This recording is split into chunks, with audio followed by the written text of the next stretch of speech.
Bonjour.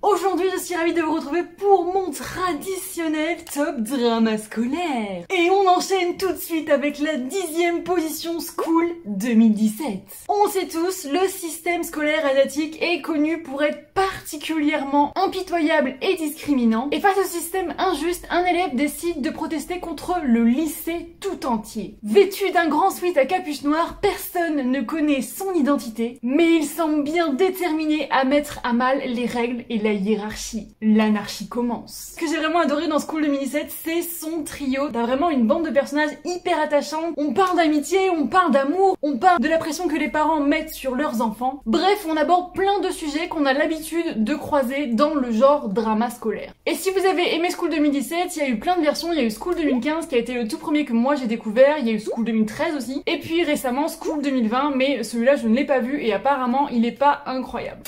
En 9e position, j'ai choisi House Secret et c'est hyper culotté de ma part parce que je n'ai pas encore terminé la série. J'en suis à l'épisode 14 sur 22 je crois, mais c'est vraiment un gros coup de cœur. Je trouve que les personnages sont quelque chose d'hyper attachant. Si vous aimez A Love So Beautiful, c'est dans la même vibe et franchement vous allez adorer celui-là. Ça parle d'une héroïne qui fait vraiment beaucoup d'efforts pour avoir des bonnes notes et qui va déménager de la campagne pour aller dans une plus grande ville. Et là du coup elle va devoir se faire de nouveaux amis, rencontrer de nouvelles personnes. Et évidemment vous en doutez, elle va rencontrer le génie de son école dont elle va tomber amoureuse. C'est un plot hyper banal, c'est pas les personnages dont vous allez vous souvenir pendant des décennies, mais c'est une série qui fait tellement du bien au cœur en fait. Le héros est hyper attentionné envers notre héroïne, elle est beaucoup trop mignonne, elle a énormément de mal à communiquer, elle est très timide, mais dès qu'elle commence à prendre confiance en elle, franchement, elle brille à l'écran. En 8e position, je choisis Kiss Me comme d'habitude. Ce drama fait toujours partie de mes top dramas scolaires. C'est une série que j'ai vue il y a très longtemps maintenant puisqu'il date de 2015, mais je suis persuadée que si je le revoyais aujourd'hui, je l'aimerais toujours tout autant parce que franchement, cette série change le monde en rose. Vous avez sans doute déjà entendu cette histoire, il y a eu plein de versions différentes mais celle-ci reste ma préférée. Kiss Me raconte l'histoire d'une jeune fille qui a des notes absolument exécrables mais qui est incroyablement douée en dessin et qui tombe amoureuse du génie de son école. Elle veut lui offrir une lettre pour lui déclarer sa flamme et vous vous en doutez, il va totalement la rejeter. Malheureusement pour elle, le soir même, sa maison prend feu et elle et son papa passent à la télévision et là, un coup de fil, un ancien ami de son père lui dit « Viens à la maison, il n'y a pas de souci, j'ai de la place » et vous devinez qui est ce monsieur, c'est le papa de notre héros. La famille du héros est juste adorable, j'avais tellement aimé sa maman qui franchement a des tellement good vibes. Tu te sens vraiment bien dans cette jolie maison, t'as l'impression de te trouver une deuxième famille et les personnages sont là encore tellement attachants. Franchement, si vous avez besoin d'amour, si vous avez besoin de votre dose de bonne humeur, de mignonnerie, je pense que Kiss Me est parfait. En 7e position, j'ai choisi l'incontournable True Beauty, qui raconte l'histoire d'une lycéenne qui est harcelée à cause de son apparence qui ne correspond pas aux critères de beauté. Elle déménage dans un nouveau lycée et elle veut absolument s'intégrer, se faire des amis. Du coup, elle trouve une petite astuce. Elle se maquille pour cacher ses défauts et fait ça tellement bien qu'elle devient la déesse de son lycée, la fille réputée la plus jolie. Elle va donc devoir protéger son secret à tout prix, sous peine de se faire de nouveau harceler. On a une série qui aborde le harcèlement scolaire, mais qui reste tout de même plutôt joyeuse. Durant tous ces épisodes, vous avez des bonnes vibes, vous avez un triangle amoureux les gars qui avait divisé la toile comme jamais à sa sortie. D'ailleurs, dites-moi pour quel team vous êtes. On a beaucoup d'humour, on aborde tous les thèmes des dramas scolaires habituels et on passe un super bon moment.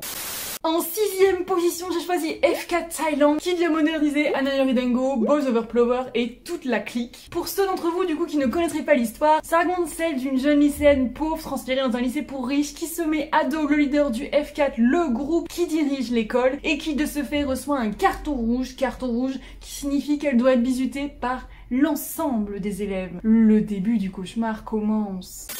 Je vous ai consacré un short tout récemment à ce drama, d'ailleurs je tiens à redire ici au cas où vous ne le savez pas. Tous les matins, du lundi au vendredi, vous avez sur YouTube et sur TikTok un short avec un avis drama ou un avis film qui sortent. Donc n'hésitez pas à aller checker. Ce que j'ai vraiment adoré dans F4 Thailand, c'est que déjà elle modernise vachement l'histoire, elle rend beaucoup plus crédible le harcèlement, etc. D'ailleurs le harcèlement est assez poussé, et va utiliser les réseaux sociaux et notamment Twitter justement pour mettre en lumière ce harcèlement, pour montrer que ça dépasse l'enceinte de l'école et que ça suit l'héroïne jusqu'à chez elle, jusqu'à dans son quotidien. On a un très beau triangle amoureux avec personnellement un second lead syndrome et un héros qui démarre de vraiment très bas. C'est vraiment dans les premiers épisodes un personnage que j'ai eu beaucoup de mal à apprécier tant il se montre violent, dur, etc. Et je trouve d'ailleurs que de toutes les versions de cette histoire, c'est lui qui a la plus belle évolution. Je vous laisse aller regarder ça. Mais bref, voilà, je tenais à préciser aussi ici que, attention, le héros est très violent, c'est une romance red flag. C'est important les gars de le souligner. Parce qu'on n'a jamais trop de mignonnerie, je vous ai choisi Hana Zakari no Kimitashi-i en 5e position parce que ce drama japonais est vraiment pour moi l'un des dramas les plus cultes jamais sortis. C'est un de mes premiers dramas, donc je l'ai vu il y a très longtemps, je ne l'ai jamais revu depuis, mais on m'a dit qu'il avait pas si mal vieilli et moi j'y crois. Pareil, il y a eu plusieurs versions de cette histoire, il y avait une version coréenne, il y a eu une version taïwanaise, enfin il y en a eu plusieurs, mais moi c'est vraiment celle-ci que je préfère. Je trouve que c'est celle-ci qui a le plus de couleurs, le plus d'humour, parce que l'humour des japonais n'est tellement pas à prendre à la légère. Ça raconte l'histoire d'une lycéenne qui vit en Californie et qui est totalement, mais alors totalement fan d'un sportif de haut niveau qui fait du saut en hauteur. Malheureusement, suite à une blessure, celui-ci décide d'arrêter et elle décide de partir au Japon, de le rejoindre et de trouver une solution pour le remotiver à sauter. Sauf que le petit souci, c'est que son idole, il est dans une école exclusivement pour les garçons, donc elle va devoir se travestir pour intégrer l'école en Tsum Tsum et réussir à l'approcher. T'as une ribambelle de personnages plus, j'allais dire folkloriques, mais c'est pas vraiment le terme, plus drôles les uns que les autres. Franchement, les gags, les gars, je me souviens m'être tapé mes meilleurs fous rires, surtout avec le second lead masculin qui est complètement barré. On a une rivalité entre nos deux leads qui amène à plein de situations plus cocasses les unes que les autres. Franchement, le scénario est ridicule, mais c'est ça qui est bon. Évidemment, en 4e position, j'ai choisi Extraordinary You. J'ai l'impression de me répéter dans mes tops dramas scolaires parce qu'il y a toujours les mêmes en top niveau.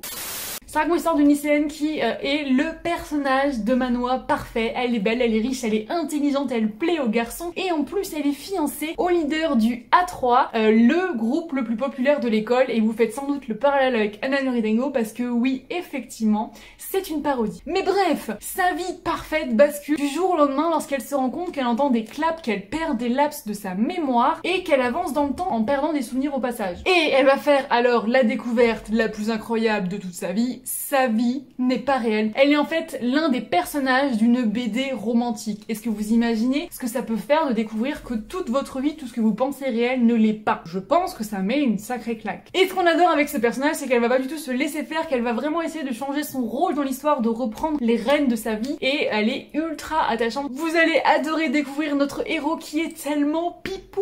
Et vous avez un second lead masculin qui se dévoile au fur et à mesure des épisodes et qui est de plus en plus attachant. Au début, vraiment, on a l'impression que c'est vraiment un pauvre con, mais vous allez voir, il y a plus quand on gratte en dessous. On a énormément d'humour, on se moque de beaucoup de clichés, il y a quand même pas mal de suspense et on n'arrive pas à prédire la fin. Franchement, jusqu'au dernier épisode, j'étais là, oh mon dieu, comment ils vont nous terminer ça? En 3e position, j'ai choisi Weak Hero Class 1, dont je vous ai aussi parlé récemment dans les shorts. Notre héros est le meilleur élève de son école, il ne fait qu'étudier, il ne se lie pas aux autres, il ne cherche pas à avoir des amis, vraiment tout ce qu'il importe c'est étudier. Vous allez voir, il ressemble clairement à un zombie. Et malheureusement un jour, il y a le groupe de mauvais garçons de sa classe qui décide de s'en prendre à lui, et je peux vous dire que c'est le début du cauchemar, mais pour eux. Et c'est ça qui est beaucoup trop stylé. Je peux vous dire que à la fin du premier épisode, il se passe un truc de malade et j'ai fait pause à la fin du premier épisode et je suis restée comme ça, j'ai réfléchi, je me suis dit qu'est-ce que je viens de voir, qu'est-ce qui vient de se passer, oh my god. Donc, vous vous en doutez, on parle de harcèlement scolaire et il y a de la violence, il y a genre vraiment beaucoup de violence, donc si vous êtes sensible, c'est même pas la peine. Moi, il y a plein de scènes que j'ai regardées en me couvrant les yeux clairement parce que je n'étais pas capable d'encaisser. C'est une série qui vous met vraiment plein de claques dans la tronche et j'ai même envie de dire littéralement. On a normalement saison 2 qui sort en 2024, on a très hâte. En 2e position, j'ai choisi Bad Buddy. J'étais obligée de le mettre dans ce top 3. Tant j'ai aimé cette série et tant pour moi, il est devenu incontournable en matière de drama scolaire. Ça raconte l'histoire de deux garçons qui sont voisins depuis leur enfance mais qui n'ont jamais pu être amis à cause de leurs parents, qui ne peuvent pas se piffrer. Ils sont séparés au lycée et lorsqu'ils se retrouvent à l'université, ils vont découvrir que derrière cette rivalité se cachent peut-être des sentiments naissants. On a des musiques aux sonorités festives des années 80, des couleurs colorées. Je viens de dire des couleurs couleurs colorées. Des images colorées, plein d'ondes positives. Franchement, les personnages enchaînent les gags. Tu sais pas lequel des deux est le plus drôle. T'as vraiment plein de scènes où vraiment je me suis fendu littéralement la poire. Pourquoi on dit fendu la poire? Il y a plein de petits bruitages comme savent si bien le faire les Thaïlandais. Et t'as l'un des plus beaux baisers, si ce n'est peut-être le plus beau baiser de tout Dramaland. Je pense que c'est un élément vraiment très convaincant à mon sens pour regarder la série. Si vous n'avez pas encore vu, foncez. Et en première position, j'ai choisi My School President, qui est ma découverte Boys Love de cette année. J'ai passé un tellement bon moment devant. Ils sont tellement mignons. En fait, la nouvelle directrice de l'école décide, pour préserver la réputation de l'établissement, de supprimer tous les groupes qui n'apportent pas un peu d'honneur ou qui ne sont pas utiles à l'école. Notre héros, c'est le président du club de musique qui est dans la ligne de mire de la directrice parce qu'ils sont vraiment totalement inutiles. Ils font des barbecues au lieu de faire de la vraie musique, ils ont manqué à mettre le feu 2 fois à l'école. Bref, c'est le club à abattre. Il va donc falloir qu'il trouve un moyen de sauver son club. Sauf que le décisionnaire en la matière est le président de l'école, à savoir le fils de la directrice, et il a pas l'air d'avoir envie de l'aider. Les fans de Bad Buddy ou de A Tale of Thousand Stars vont adorer cette série qui est faite par le même scénariste et en collaboration pareil avec GMM TV. Faites de la bonne musique, préparez vos playlists parce que vous allez rajouter plein de trucs. À chaque épisode, t'as le sourire du début à la fin. Tu ne peux pas ne pas sourire devant My School President. Tu peux même pas ne pas sourire en parlant de My School President. Et en bonus, et pas des moindres, je pense que tu as l'un des couples les plus sains que je n'ai jamais vu. Ils communiquent, les disputes ne durent pas, les quiproquos il n'y en a quasiment pas, ou alors ils sont résolus très vite. T'as vraiment une ambiance hyper apaisante. Pour moi, ce drama, c'est clairement une safe place du début à la fin. Et c'est aussi en partie pour ça que je l'ai choisi justement en numéro 1.